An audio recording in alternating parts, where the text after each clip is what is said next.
I remember the way the sun kissed her skin that morning, the light making her look like something otherworldly, ethereal almost. We were in Santorini, a dream destination we'd always talked about, a place that seemed the perfect backdrop to reinvigorate our marriage after years of life's routine weighing us down.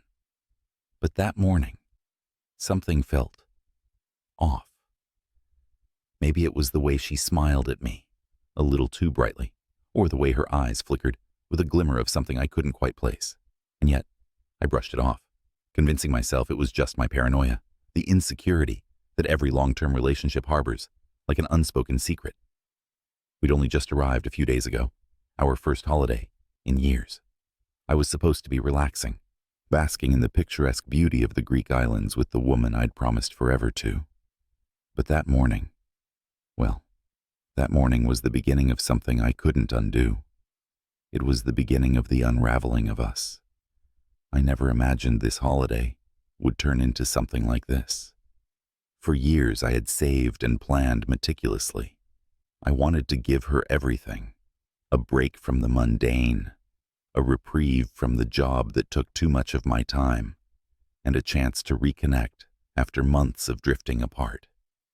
When I surprised Sarah with the tickets to Santorini, her face lit up in a way that made me forget every doubt, every moment of tension we'd had recently. She had hugged me, her excitement bubbling over as she spoke about the whitewashed cliffs, the sunsets, and the wine. She had always dreamed of going to Greece, and I was determined to make it perfect for her. When we landed, it felt like we had stepped into another world. The air was fresh with the scent of the sea, the sun was blindingly bright, and the sky seemed to stretch into infinity. We checked into a cliffside villa, our balcony overlooking the caldera, the azure waters sparkling below us. "This is paradise," she whispered that first night, wrapped in my arms as we watched the sun dip below the horizon, painting the sky with fiery hues of orange and pink. I had kissed her temple and agreed, feeling that maybe this trip would help us reclaim what we had lost. The first few days were like a dream. We explored the narrow, cobbled streets of Fira, sipping wine at local tavernas and indulging in plates of moussaka and fresh seafood. I watched her laugh, her hair tousled by the wind, and I couldn't help but think that we were back to being the couple we had once been. But by the fourth day, something shifted.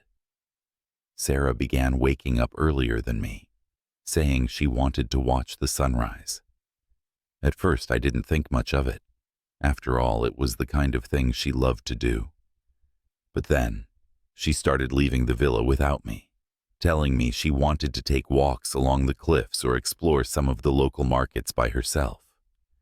When I offered to come along, she waved it off, saying she needed some space, some time to just be. It felt strange, but I wanted to respect her need for solitude. I convinced myself that maybe this was just her way of recharging, that maybe I had been too much of a shadow, hovering over her every move. Still, I couldn't shake the feeling that something was off. It wasn't until the 6th day that the pieces began to fall into place. We were having dinner at a rooftop restaurant, the kind that had panoramic views of the island. The food was delicious, but I barely tasted it. Sarah seemed distracted, her eyes darting toward the entrance of the restaurant every few minutes, as if she were waiting for someone. "Is everything okay?" I asked, trying to keep my voice light. She looked startled for a moment, her eyes widening before she quickly plastered on a smile. "Of course, just taking it all in. This place is beautiful, isn't it?" Her answer felt rehearsed, and for the first time since we had arrived, I felt a knot tighten in my stomach. The rest of that evening passed in a blur. We returned to the villa, and I tried to push the nagging doubt out of my mind, but it clung to me like a shadow. When Sarah slipped into bed beside me, her body felt cold, distant. She kissed me goodnight, but it was perfunctory, her lips barely brushing mine before she turned away. I lay there for hours, staring at the ceiling, my mind racing. What was going on? Was it all in my head? Was I just being paranoid? The next day, I made an excuse to stay behind when she said she was going for another walk. I told her I wasn't feeling well, that maybe I had had too much wine the night before. She gave me a concerned look, but didn't press the issue. As soon as she left, I followed. I'm not proud of what I did, but I needed answers. I needed to know what was going on. I stayed far enough behind her so that she wouldn't notice me, but close enough to see where she was going. She walked through the town, her pace quick, as if she were late for something. She passed by the shops and cafes, heading toward a secluded part of the cliffs where the tourists rarely ventured. My heart pounded in my chest as I followed, my breath coming in shallow bursts. And then I saw him. A man, tall and tanned, waiting for her near a small cove. Sarah's face lit up when she saw him, lit up in a way that I hadn't seen in months. She rushed into his arms, and they kissed, their embrace lingering, intimate. I felt the ground drop out from beneath me. I don't know how long I stood there, frozen in place, watching them. Time seemed to stop, the world around me fading into a blur as the reality of what I was seeing crashed down on me. I wanted to scream, to storm over there and demand answers, but I couldn't move. I felt numb, my body refusing to respond to the surge of emotions tearing through me. My wife, the woman I had built my life with, was kissing another man. Eventually I turned and walked away, my legs feeling like lead. I stumbled back to the villa, my mind racing with a million thoughts, none of them coherent. How long had this been going on? Who was he? Was this just a fling, or had she fallen out of love with me entirely? By the time Sarah returned later that afternoon, I had managed to pull myself together, though the rage simmered just beneath the surface. She acted as if everything was normal, asking me how I was feeling and suggesting we go for a swim in the pool. I played along, biding my time. I needed answers, but I also needed to know how far this betrayal went. That night, after we returned from another tense dinner, I confronted her. "Who is he?" I asked, my voice barely above a whisper. She froze, her back to me as she undressed, her shoulders stiffening. Slowly, she turned to face me, her eyes wide with shock, and for a brief moment, I saw the guilt flash across her face. "What are you talking about?" she stammered, but the tremor in her voice gave her away. "I followed you today, Sarah," I said, my voice growing stronger, fueled by the hurt and betrayal that had been eating away at me all day. "I saw you with him." Her face crumpled, and she sank onto the edge of the bed, burying her face in her hands. For a long time she didn't say anything, and the silence between us stretched on, thick and suffocating.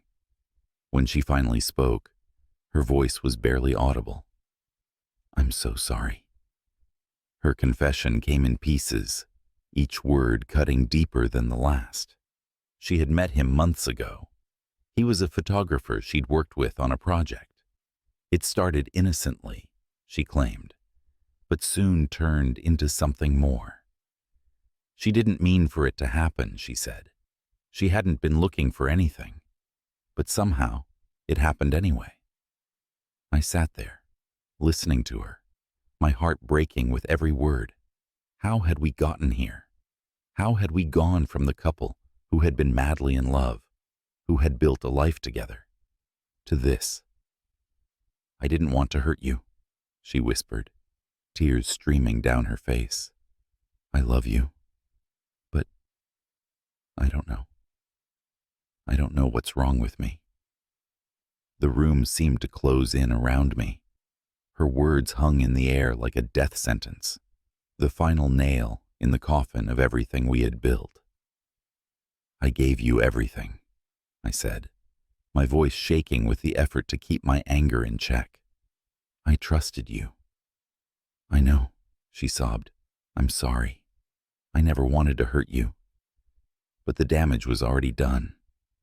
In the days that followed, we existed in a state of limbo, trapped together in that beautiful villa, surrounded by the idyllic landscape that now felt like a cruel joke. The island that had once seemed like paradise now felt like a prison. The sun too bright, the sea too calm, as if mocking the chaos that had erupted between us. We tried to talk, really talk, but every conversation ended in tears, in accusations, in silence. I wanted to know why she had done it, how long she had been lying to me, and if she even wanted to fix things. But every time we got close to an answer, she shut down, her guilt too overwhelming to face. I found myself wandering the streets of Santorini alone, avoiding the places we had once explored together. I couldn't look at the whitewashed buildings or the stunning sunsets without feeling the sting of betrayal. I didn't know what to do. Part of me wanted to leave her there, to pack my bags and disappear, but another part of me couldn't let go. I still loved her, despite everything. How could I not? She was the woman I had built my life with, the woman I had planned a future with. But now, that future felt uncertain, like a ship lost at sea, drifting aimlessly with no clear direction. In the end, the decision came down to one simple question. Could I forgive her? It was a question that haunted me, that kept me awake at night as I replayed everything over and over in my head. Could I forgive her for betraying me, for lying to me, for shattering the trust that had been the foundation of our marriage? I didn't have an answer. On our last night in Santorini, we sat on the balcony of the villa, watching the sun set for the final time. The air was heavy with the weight of everything that had happened, and the silence between us was thick, almost unbearable. "I don't know what to do," she said quietly, her voice barely audible over the sound of the waves crashing below. Neither did I. The truth was, I wasn't sure if I could ever forgive her, but I also wasn't sure if I was ready to walk away. It wasn't as simple as just leaving.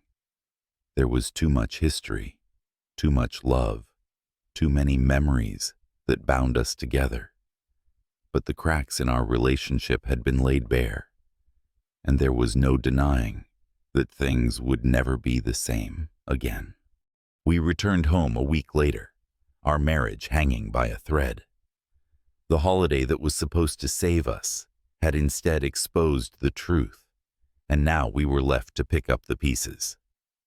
I don't know what the future holds for us, or if we'll ever be able to truly move past what happened. But one thing is certain.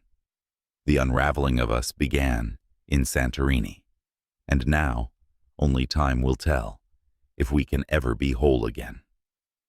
We returned home to a house that no longer felt like a home.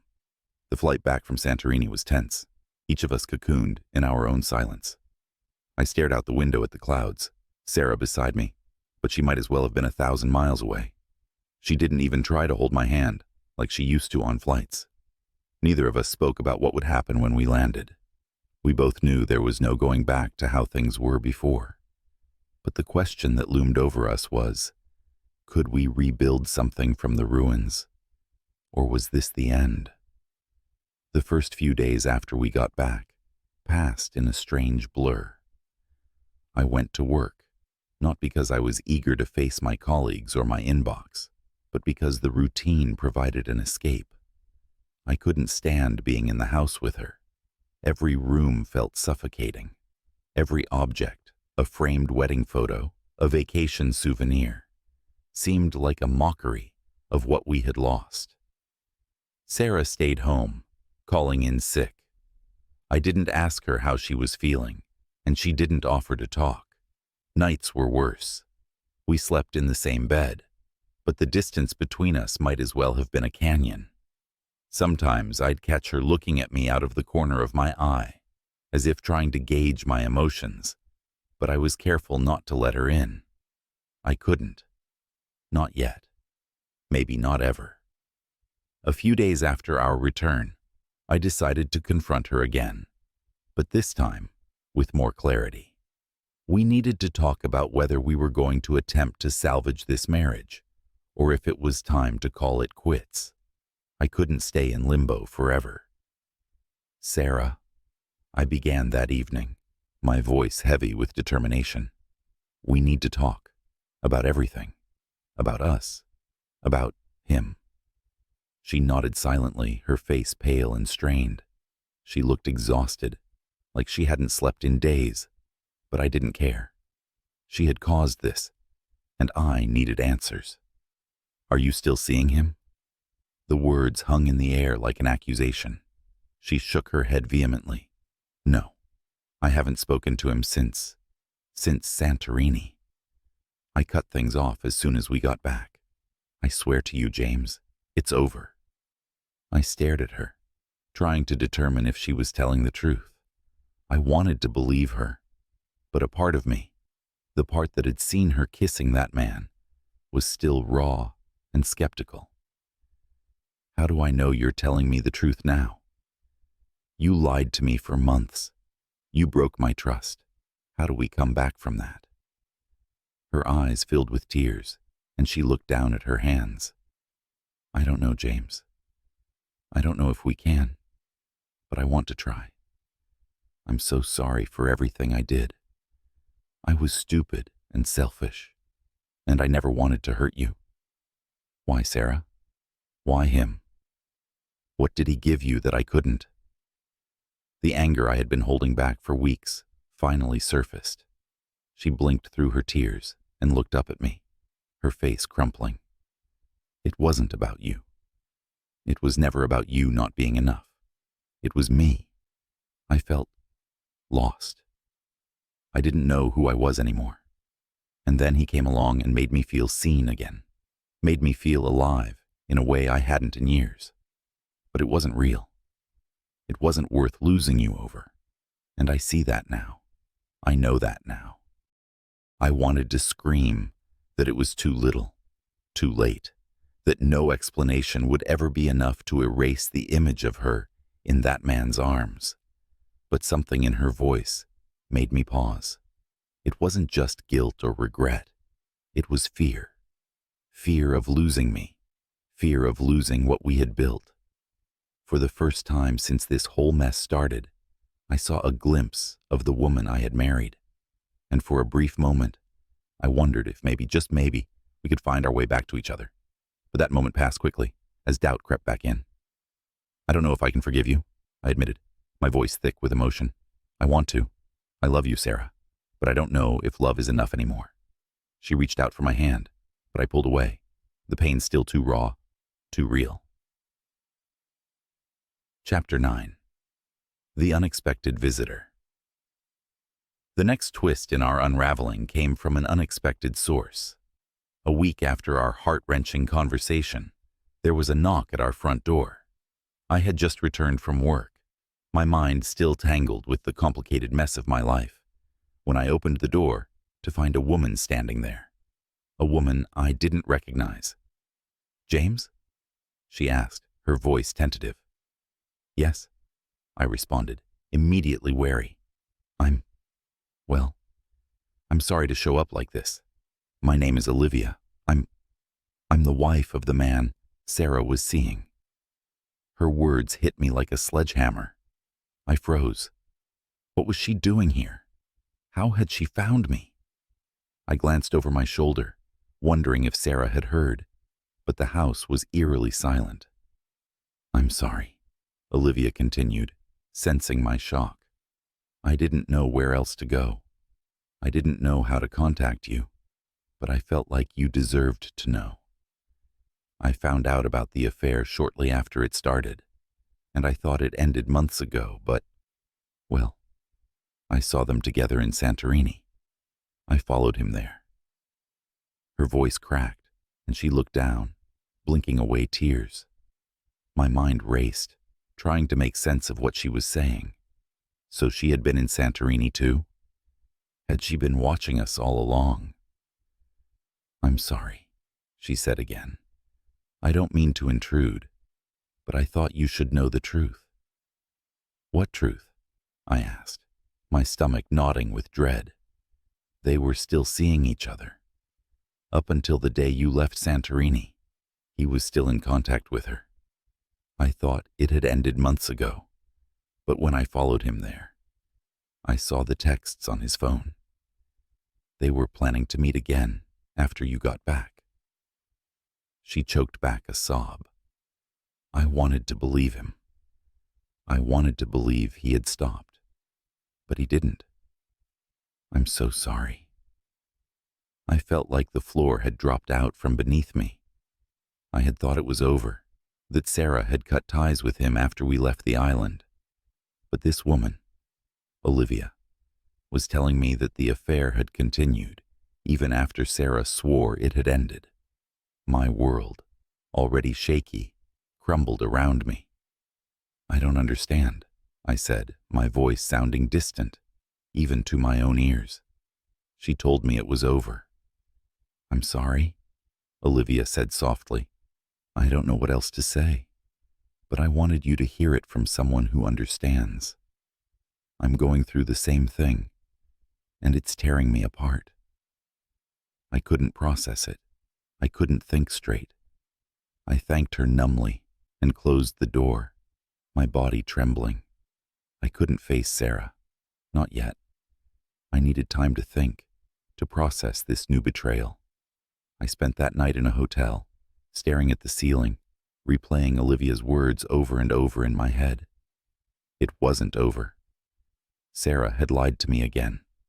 The wounds that had barely begun to heal were ripped open, and I didn't know if they would ever close. The next morning I returned home, my anger boiling over as soon as I stepped inside. Sarah was in the kitchen, sipping coffee like it was any other day. I couldn't hold back anymore. "You lied to me," I shouted, my voice echoing through the house. Sarah jumped, her coffee cup rattling in her hand. "James, what are you talking about?" she asked, her eyes wide with confusion. "Olivia," I spat. "I met her yesterday. The wife of your lover. She told me everything. You were still seeing him, even after Santorini. You told me it was over, but it wasn't." Her face went pale, and she set her coffee cup down with trembling hands. I can explain," she stammered. "Explain what, Sarah?" I demanded, my voice raw. "Explain how you lied to me again? Explain how you've been sneaking around behind my back for months?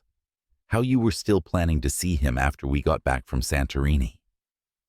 Tears welled up in her eyes, but I didn't care. I didn't want to hear her excuses. "I didn't know how to stop," she whispered, her voice cracking. "I thought I could, but every time I tried, he pulled me back in. I wanted to end it, James. I swear I did." "But you didn't," I yelled, the pain and betrayal threatening to consume me. "You didn't, Sarah." "You kept lying to me over and over again. How am I supposed to believe anything you say?" She broke down then, sobbing into her hands, but I couldn't find any sympathy for her. Not anymore. The woman I had loved, the woman I had trusted with my life, was gone. In her place was someone I didn't recognize, someone who had shattered my heart beyond repair. "I can't do this anymore," I said quietly, the finality of my words hitting me like a punch to the gut. "I can't live like this, constantly wondering if you're telling me the truth or if you're lying to me again." She looked up at me, her tear-streaked face full of desperation. "Please, James, don't leave me. I know I've made mistakes, but we can fix this. We can get through this." But I didn't believe her. Not anymore. "I'm done," I said, my voice hollow. "I'm done with the lies, the betrayal. I can't live like this." I turned and walked out of the kitchen, my heart breaking with every step. I didn't know what the future held, but I knew one thing for certain. Whatever was left of our marriage had been irreparably damaged. There was no coming back from this. Chapter 11. The Road to Healing. The days that followed were a blur of numbness and pain. I filed for separation, and Sarah moved out of the house. I couldn't bear to be around her anymore. Couldn't stand the sight of the woman who had once been my everything, but had become my greatest source of pain. Olivia and I stayed in contact, though our conversations were brief and focused on practical matters. We were two broken souls, trying to make sense of the wreckage our spouses had left behind. She, too, was struggling to heal, and while we didn't lean on each other for emotional support, there was a strange comfort in knowing that someone else understood exactly what I was going through. Months passed, and the wounds slowly began to scab over. The pain didn't disappear, but it became more manageable. I threw myself into work, into rebuilding a life that no longer included Sarah. It wasn't easy, but little by little, I started to feel like myself again. One evening, as I sat in my now empty house, I received an unexpected message from Olivia. "James, I need to talk to you. It's important." Curiosity piqued. I agreed to meet her the next day. We met at a quiet cafe, and she looked more composed than the last time I'd seen her. But there was something in her eyes, a mix of determination and fear, that set me on edge. "I've been doing some digging," she said, her voice steady. "About my husband, about Sarah. There's something you need to know." I frowned, not sure I was ready to hear whatever she had discovered. "What is it?" Olivia took a deep breath. The affair wasn't just an affair. They were planning something bigger. My husband, he had access to certain financial accounts at his company, and Sarah, well, she was helping him. I stared at her, not understanding. Helping him with what? "Embezzling money," she said bluntly. They were siphoning funds from his company and planning to disappear together. I found the emails, the bank transfers, everything. I felt like the floor had just fallen out from beneath me. This wasn't just about infidelity anymore. This was something far more sinister. "They were going to take everything," Olivia continued, her voice barely above a whisper. "Leave us behind, take the money, and run." The full weight of Olivia's revelation hit me like a freight train. Sarah and this man, this stranger she had let into our lives, had been planning to steal and run, abandoning not just their spouses, but the lives they had built, the people they had once sworn to love and protect. The betrayal wasn't just emotional anymore. It was financial, legal, and deeply personal, in ways I hadn't even imagined. I felt sick to my stomach, realizing just how close I had come to losing everything, not just Sarah, but my financial stability, my sense of security. "Have you gone to the authorities?" I asked Olivia, my voice hoarse with disbelief. "I'm meeting with a lawyer tomorrow," she said, "but I thought you deserved to know first. You need to protect yourself, James. Make sure your assets are safe. They were planning to drain everything."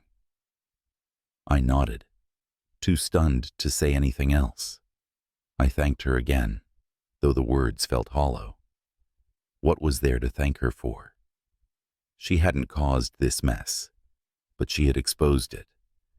And now we were both left to pick up the pieces of lives we no longer recognized. When I got home that night, I sat in the dark, staring at the wall, trying to process everything that had happened. I had thought I knew Sarah. I had thought the affair was the worst of it. But now I realized that the woman I had loved, the woman I had trusted with my heart, was capable of things I couldn't have imagined.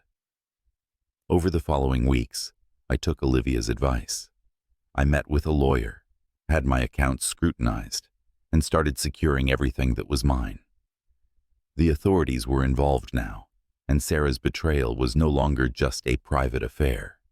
It was a legal matter, one that could have far-reaching consequences. I didn't speak to her directly again. All communication was handled through lawyers. The woman I had once loved was now a stranger to me, someone I couldn't trust, someone I didn't want in my life anymore. As the legal proceedings dragged on, I found myself in a strange state of calm. The anger, the betrayal, the heartbreak, they were all still there, but they had become dull, like background noise. I had reached a point of acceptance. Sarah was gone, not just physically, but emotionally, mentally. The woman I had loved was no more. There were moments when the pain would flare up again, when I'd see a couple walking hand in hand, or when I'd come across an old photo of us from happier times. But those moments were becoming fewer and farther between. Time, it seemed, was doing its work, slowly healing the wounds she had left behind. And as for Sarah, I didn't know where she was anymore, didn't care to find out. The legal system would deal with her now, and whatever came of it, it was out of my hands. But one thing was clear. The unraveling of us had reached its final chapter, and there was no going back. Into the months that followed, I began the slow, painful process of rebuilding my life. I moved out of the house that had once been our home, finding a new place where the memories weren't so suffocating. I reconnected with old friends, threw myself into work, and started to rediscover who I was outside of my marriage. Olivia and I stayed in touch, though our interactions were more about practical matters than anything else. She was healing too, in her own way, and while we shared a strange bond forged through betrayal, we both knew that moving on meant leaving the past behind.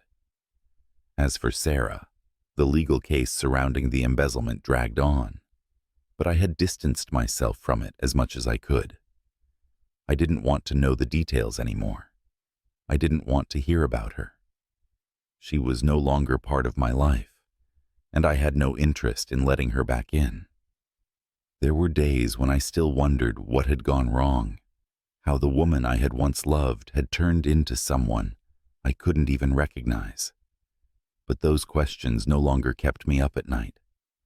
I had accepted that some things didn't have answers, that some wounds could never fully heal, but I was healing. Slowly, painfully, but surely. And one day I knew I would be whole again. The end of us wasn't the end of me.